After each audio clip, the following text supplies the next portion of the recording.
আসসালামু আলাইকুম। শিশুর শারীরিক, মানসিক এবং অন্যান্য বিকাশের ক্ষেত্রে 6 থেকে 12 মাস বয়স খুবই গুরুত্বপূর্ণ। 6 মাস বয়সে আমরা শিশুকে তার চারপাশে বালিশ দিয়ে, সাপোর্ট দিয়ে বসানোর চেষ্টা করতে পারি। আস্তে আস্তে শিশুটি যখন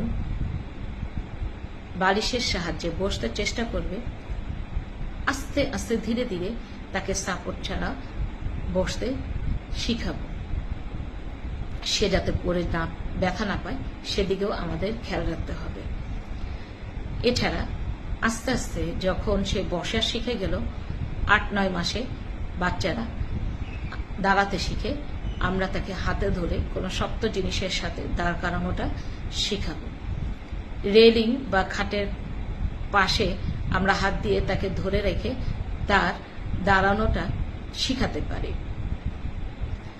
তারপর শিশুকে আমরা 10 থেকে 12 মাসের মধ্যে হাতে ধরে ধরে আমরা ধীরে ধীরে তাকে 1 কদম 2 কদম করে হাঁটা শেখাতে পারি।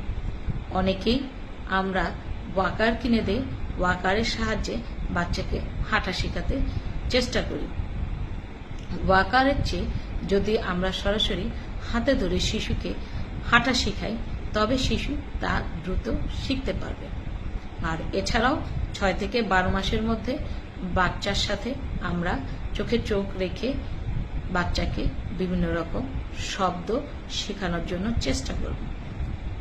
এভাবেই আমরা শিশুকে নানা রকম সাহায্য করে শিশুর শারীরিক, মানসিক যোগাযোগ দক্ষতা বৃদ্ধি করতে পারি।